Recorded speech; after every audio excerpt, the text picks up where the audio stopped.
What do CEOs need to know about sales these days? A lot. Outdated sales strategies and tactics plague most companies today. Listen to what innovative CEOs and experts have to say about how to change all that with Sales Talk for CEOs.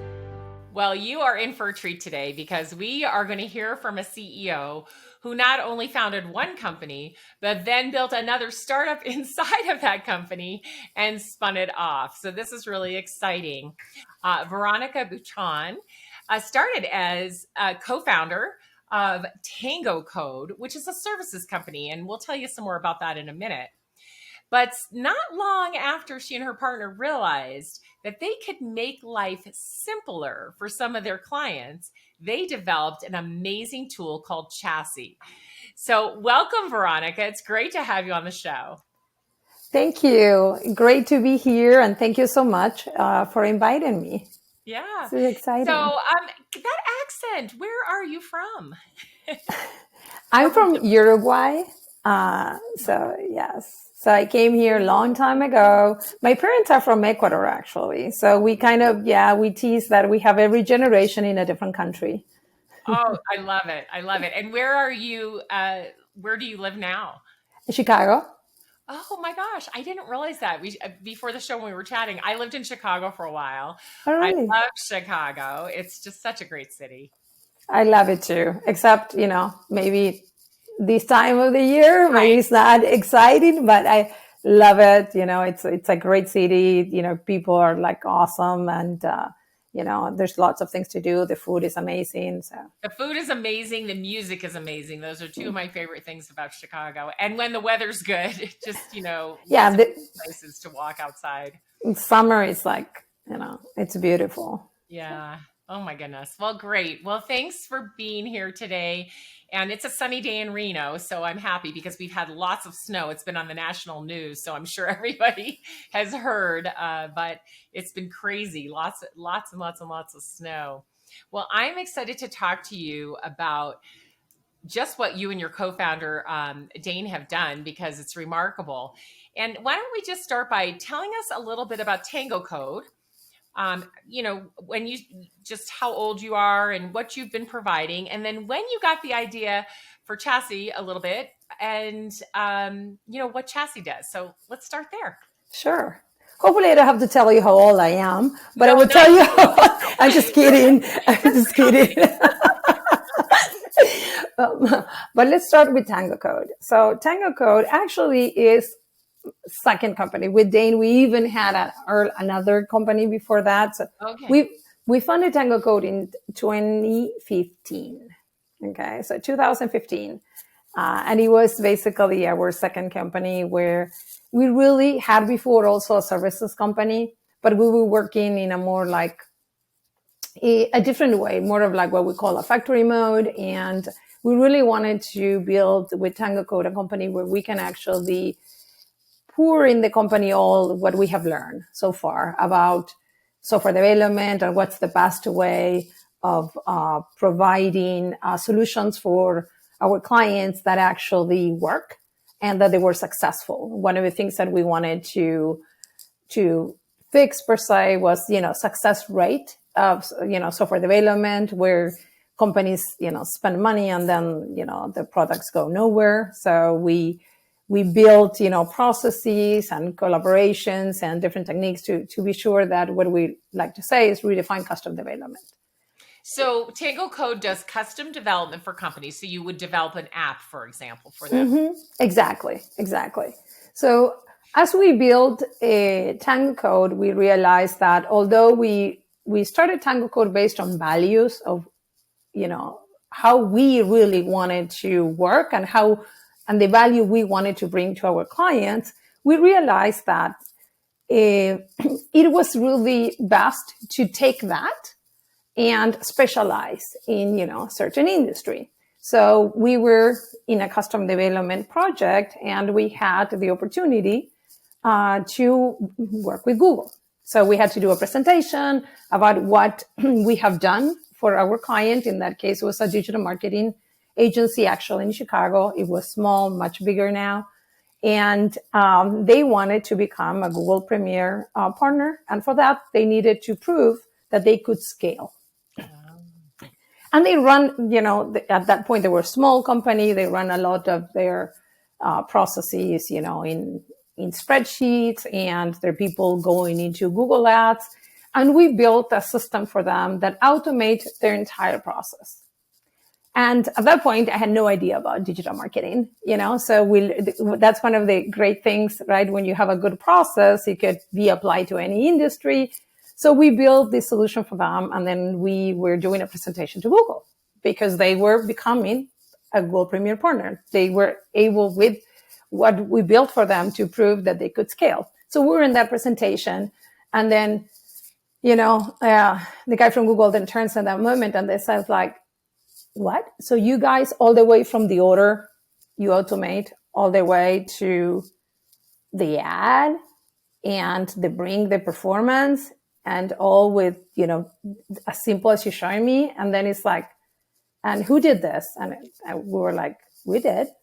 It's like, and who are you? I was like, yeah, never heard of you, but you did. Yeah. And it's like, yeah, we're TangoCode. And then he goes like, do you know that there's not that many companies that specialize in digital marketing for custom development? And we're like, okay, that sounds like an opportunity. So we started to dedicate and learn more about digital marketing. And one of the things that part of our values and one of the things that we do is always ensure that what we build for our customers support their differentiation. So really soon we realized that there were many pieces of what we have to build that they really were not about supporting the differentiation, but it really was about simplifying how they work with Google or Facebook. So we're like, okay, we can build building blocks. So then every time we build a new project, we already have these building blocks. So our clients don't have to pay us to build that because that's reusable, that's generic. So we started there, starting with the idea of building building blocks.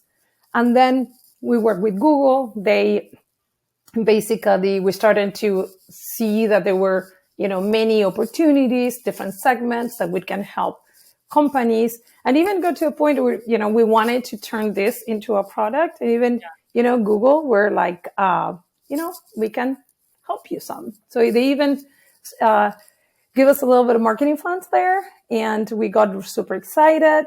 And we basically took that vision of simplification and support scale and make it very simple, but at the same time extensible. Because one of the things that also we saw is like, great, you have all these products, so that already solve, let's say they generate, ads in Google or in Facebook. But how do I, as a company, can use those and still support my differentiation, still make it be like the type of solution that I need? So we took the simplification, the scale, and the extensibility, and we built chassis so companies could build at the end of the day their own products on top of chassis if they need it. This is remarkable, really. And I always love it when we stumble upon things, right? So here you are doing developing, for companies. Great. You've got great coders and people who know how to put things together, and you're building all different kinds of things for these companies, right? And then you stumble upon this company that needs, to do this specific thing. You get an opportunity to get in front of Google, right? And then they give you all this feedback that this is phenomenal, right? So you're thinking, yeah, wow, maybe we should pursue this. And you do, and Google even helps you, and then Chassis is born. Exactly. I love it. I love it. It's just amazing.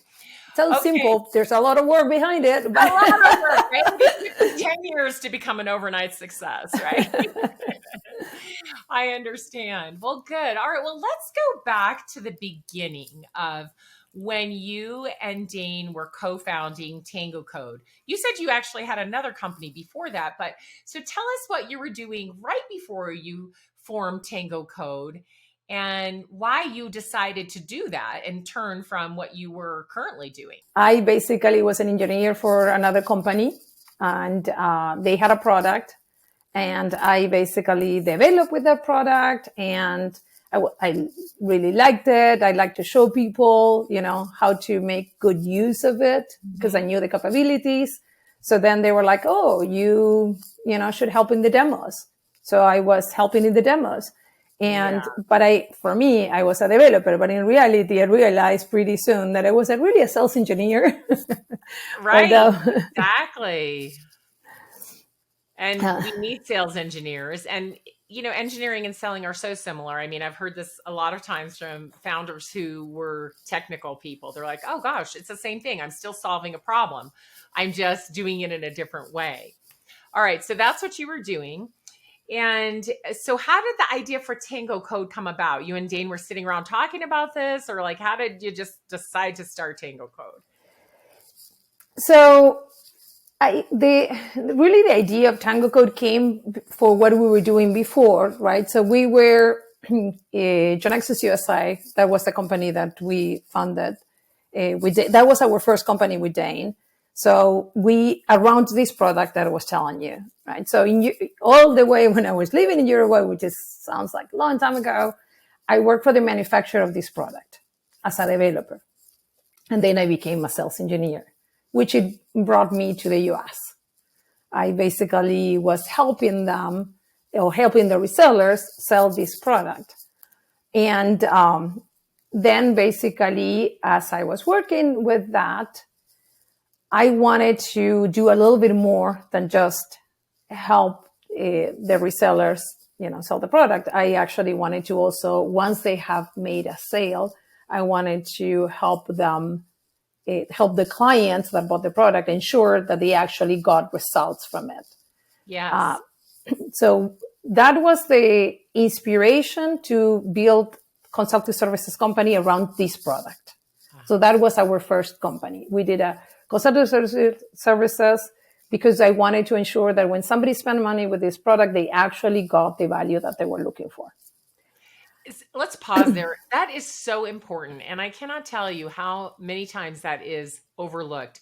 I think today we're better at it, but a lot of startups come up with something that they want to sell to people, but then there's no real thought in how they're going to make sure their customer is successful, right? And that's the key, because we want to retain customers year after year after year and grow them, right? And get referrals from them. We absolutely have to make sure they're successful. So I think that's so important that you realize that very early on.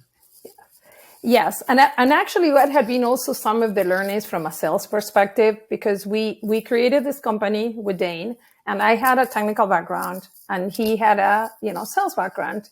And then we started and it was like, okay, great. You sell, I do the consulting project. And we kind of divided, and it was pretty much you do that, I do this. And I thought that was it, right? Yeah. But then we started to realize that those two worlds go together, as you said, right? Selling is just the beginning of the journey with the customer, and then that beginning of the journey continues. It's a continuous sell per se.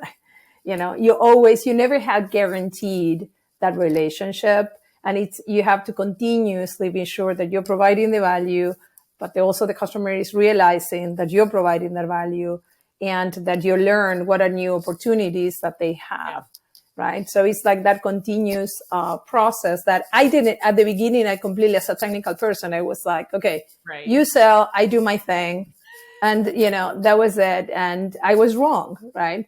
And I always say, Veronica, that the customer journey is from hello to I'm your loyal customer. That's a long way. It doesn't stop when they buy the product, right? It's a journey that continues on and on. I mean, some people like to think of it more as a cycle, because of that. And it is interesting, though, because we have no way of realizing that at first sometimes, and especially when you're looking at the engineering side of things, right? Mm-hmm. Exactly. And so when the idea of TangoCode, basically, it was a shift, right? We wanted to always focus in from a value perspective. And because we were selling this product, we were within the constraints of the product. when we were realizing that maybe our customers needed more. So when we started TangoCode, it was the idea of like, let's remove any constraints. So we wanted to ensure that we can really provide what our customers needed or wanted, or what we thought it was, a great thing for them. And so that's really was the TangoCode from a consulting services, this idea of saying, we are building visions together and we're doing it in a collaborative way, and we're going to do it. And it was very much what I like actually at TangoCode. It was literally, we had this company, we have this other company, and we wanted to change a lot of things, including the technologies we were using. Yeah. And we literally changed the entire thing. We started with new technologies, different customers who were selling different segments. We pretty much started from scratch, Yeah.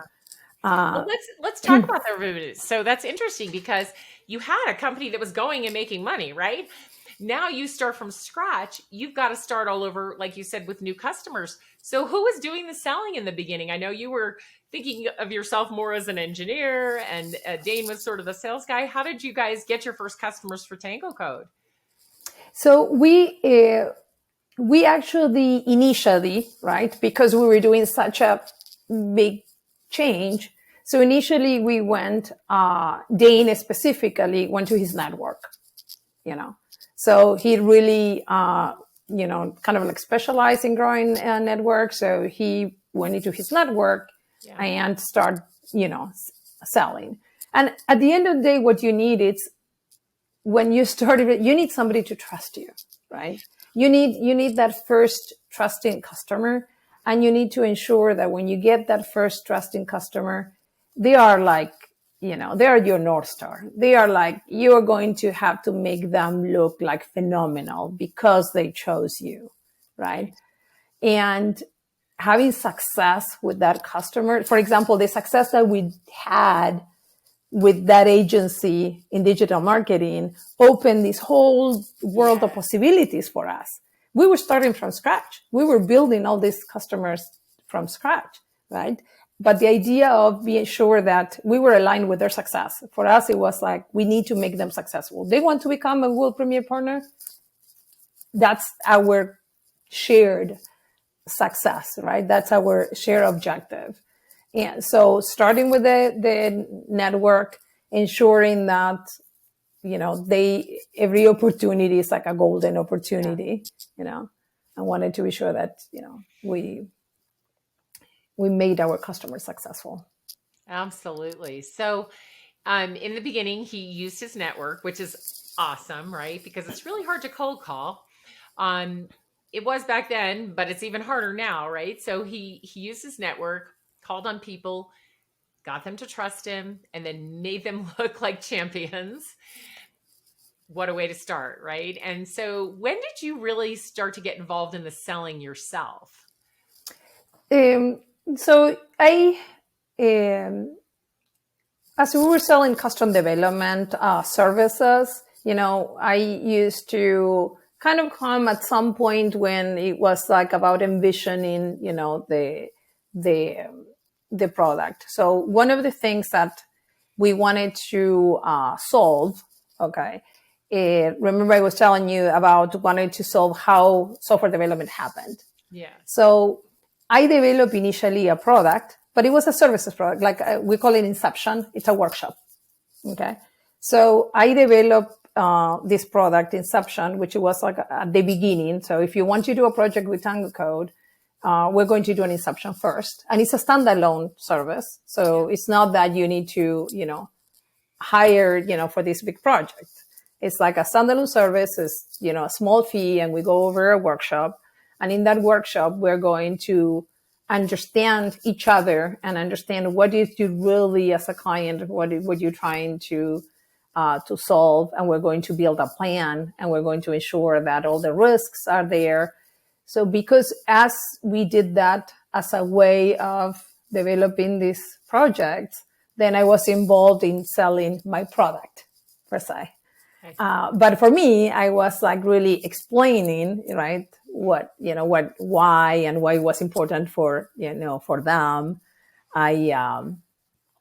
It took me some time to understand that I really was part of the sales process.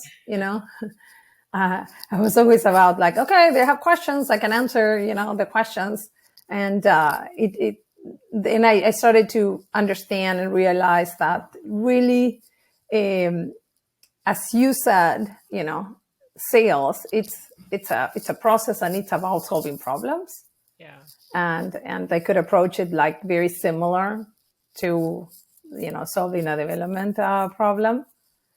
So once we started doing that, everything kind of like started to click, and I understand. And now I'm, back to my beginning of being a sales engineer, now with Chassis, but I'm like, apart from the product manager of Chassis, I am also a sales engineer.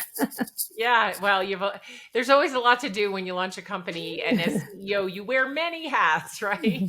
And you're always selling as CEO. I mean, every CEO has a role in sales. That role does change as the company matures, but absolutely that role remains. So, all right. So TangoCode is what, maybe 6-7 years old now. And who's doing the selling now for TangoCode? Did you and Dane decide to grow a sales team, or do you sell through the channel? Who's doing the selling now? So we do have a sales team, and we basically have a sales team, and we have the custom side, and then the, Chassis product side. And things have become a lot more professional, I will say, right? We have a whole sales team. We have a go-to-market strategist that help us in the, segments definition, the, getting the data to support the segments, developing the varying criteria, and from a marketing perspective, from there, defining, how we're going to reach, our suspects, and all the different channels of how to reach. So we're still a small team, but we have, specific roles, and we have now basically our, a team that it's really taking that process, and we have a defined process. We have, all the tools, we have automation, all the things that we like to see. We have, in now set up for, Chassis and TangoCode. So how did you move from the founder-led selling that you and Dane were doing, at first him selling and you thinking, oh, I'm just being the engineer, and then you realizing, okay, now I really am part of the sale, and the two of you were probably doing most of the selling. At what point did you say, we really need to get a sales team built here? And how did you move from that founder-led selling into, okay, we've got, our first couple of salespeople, and then growing into where you are now today? So that's actually a really good question, because I think we did a lot of learnings there, and we tried different things, and some things didn't work, like, and some things worked. So we needed to professionalize ourselves. At the end of the day, that was the thing. If we wanted to scale it, how do you scale, something that doesn't have a defined process, right? So yes, exactly. So we knew that in order to scale, you needed to have a defined process. And we knew that we needed to develop that process. And we also knew that we didn't know how to develop that process. So that was the first important finding, right? Understanding as a founder, when the things that you don't know, And so we knew that, and we knew that we needed to find it out, outside. So the first we started with consultants, right? And then we had, different go-to-marketing people, and we did mini projects on that, and some things worked and some things didn't. We did a lot of experiments. Things that we learned from that time and the process is like that even if it's something that you don't know, as a sponsor, you cannot be disconnected. It's not like you can say, oh, I'm going to hire a consultant that he specializes or she specializes on this, and that's it. They're going to solve my problem. Can't do that. It's so funny when we do the things that we're telling our clients not to do, right? So when we engage with our clients, we said, hey, if you want to be successful in this development, you're going to need to be right there with us, and we're going to train you and we're going to tell you what we need from you, right?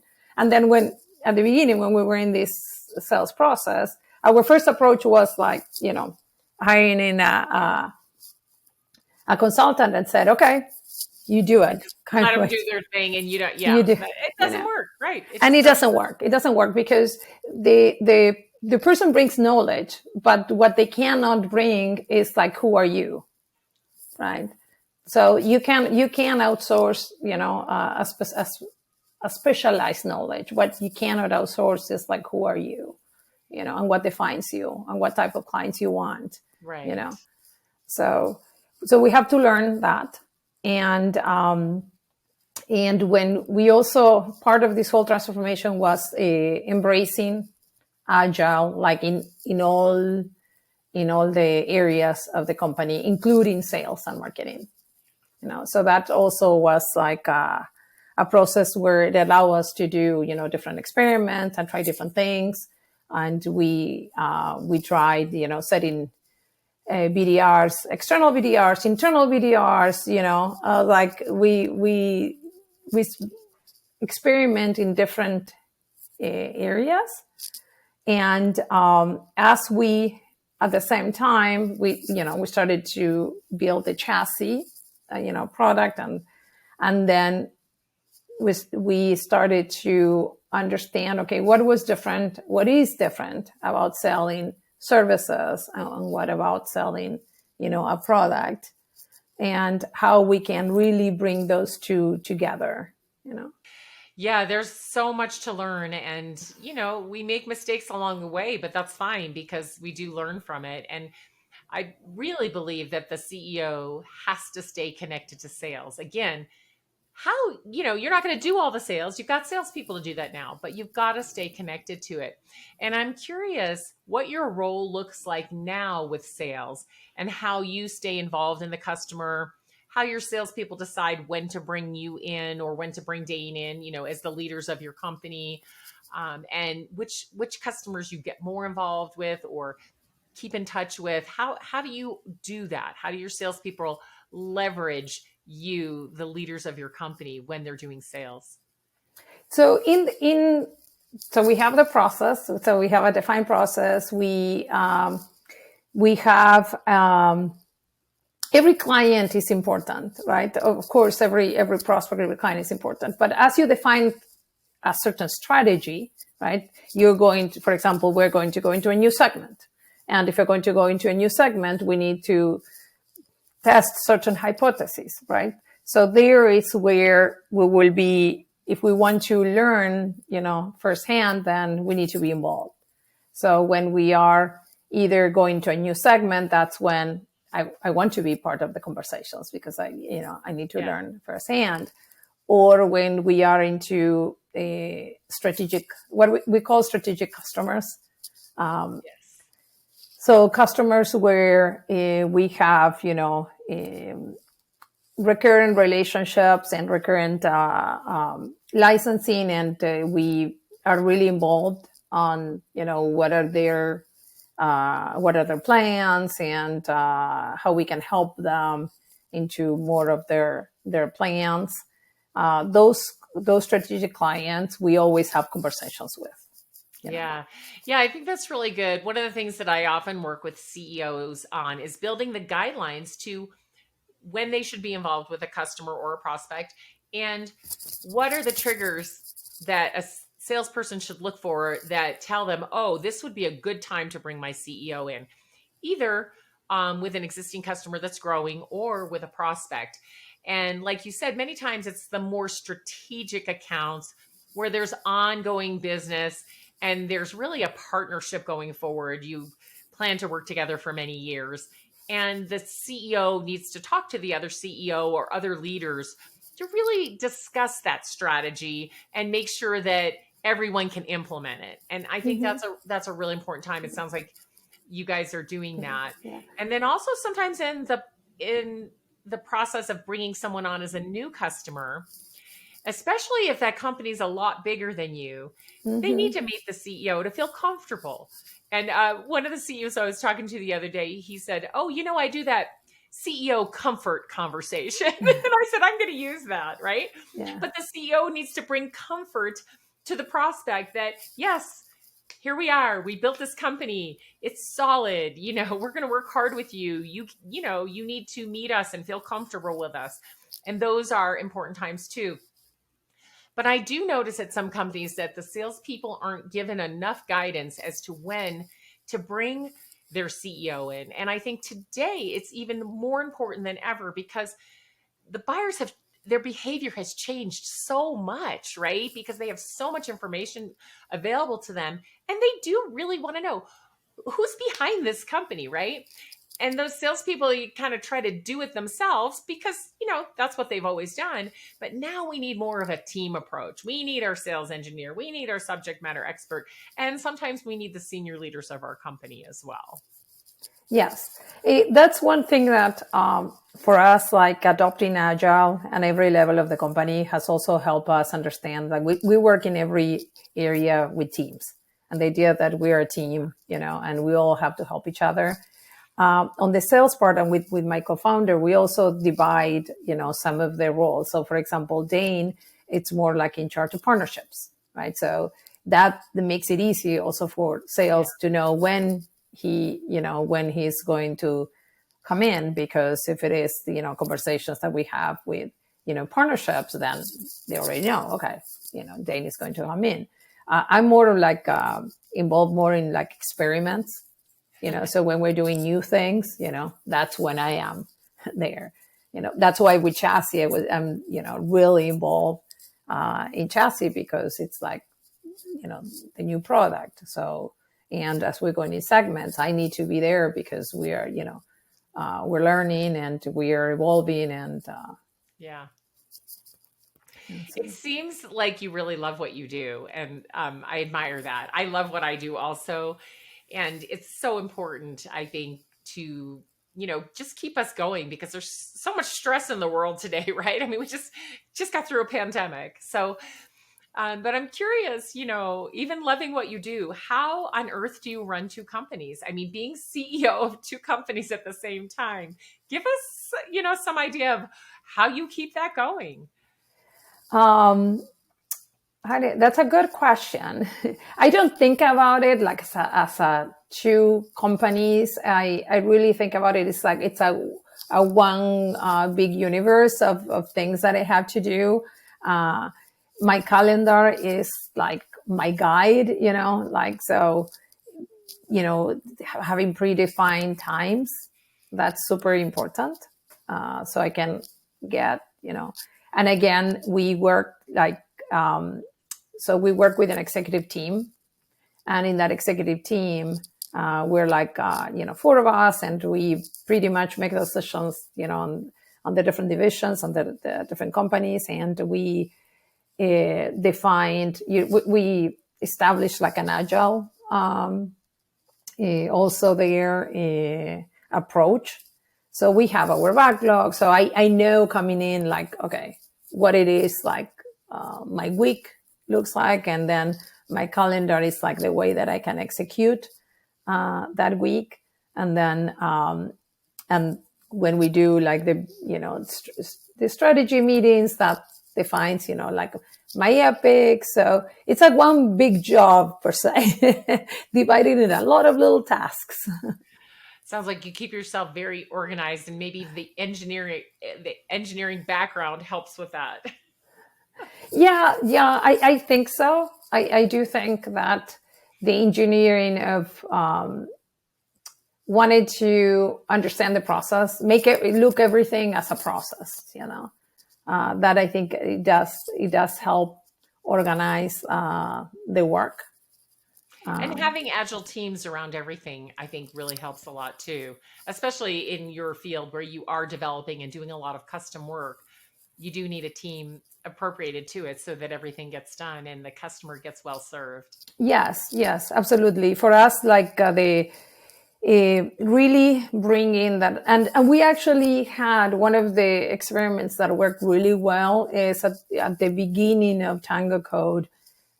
We brought a consultant that helped us bring, implement Agile in the entire company. So not only from a development perspective, but in the, executive team and in sales and marketing and basically in everything. And that had been a really good way of organizing in teams anything that we do. All right. Well, we're getting to the end of our time here. I always feel like we could talk for another hour. My guests are so interesting, and I so appreciate your sharing your story. Do you have any words of advice for the CEOs out there? You're doing a lot, coming from engineering, you look at things differently, you're running the company. Yes, you have a senior team that helps you, which is wonderful. You're staying involved in sales. What are some words of advice that you have for other CEOs? So words of advice always is, the trusting yourself, the understanding that you don't have to do it all. That you basically have to trust yourself and trust your team. Really surround yourself with a team you can trust, because then you're going to really be able to achieve many things, right? When you as a CEO, and I went through that, sometimes it's funny when you're saying, okay, words of advice, and it sounds like you were born thinking that or knowing that. No, most of the things that I know, I learned them through failing, doing it the other way and failing in it, thinking that I had to know everything, and then realizing that was a failure and wrong and limiting. So it's like you don't surround yourself with a team that you can trust, empower that team to make decisions. One of the best things I did. So now I have it's part of the executive team. So I had an employee at that time, right, that I had really good, I thought he had a lot more to give to us than what he was giving. And I basically sat down with him and said, like, I want you to make your decisions like this is your company. I want you to be able to think through your job like this is your company. And I basically, without putting in words, I was empowering him to have all the freedom that he wanted, and that was a huge transformation. That was like incredible transformation, and it was an incredible for him and for me to understand that's the path, right? Yeah. Empowering people, you are really going to be able to get great things done. Absolutely. And I think we don't often recognize that. And I think you looking at an employee, knowing that there was more there, that takes time. It takes trust. But you're like, I realize there's something here. This person can do more. They can be more. And that can really help our company grow. And that's pretty courageous to have that kind of conversation with an employee. But I think it's so important because I think every employee sees your business a certain way and can give you ideas. And when asked, I think they can see it a different way and maybe get the bigger picture and give advice. It's not that you'll always take that advice, but they can provide more ideas that you can consider. So I love that you saw that and help that person develop by simply saying, hey, if it was your company, what would you do? I want to hear your opinion. And now it's part of our culture. So now it's basically part of our culture in TangoCode. Everybody knows that part of the responsibility coming in to work with us, it is really to help us improve, not only what is the direct responsibilities, but anything that they see around, that they see that there's an opportunity for improvement. Oh my gosh, that's wonderful. Well, thank you, Veronica, so much for coming on the show, for sharing your story. sharing some of the things that you did that worked and didn't work, and for sharing your advice with all of us. I know our listeners got a lot out of the conversation. So thank you so much. Well, thank you for having me. This is great. If you enjoyed the show, please like and subscribe, and we'll see you next week.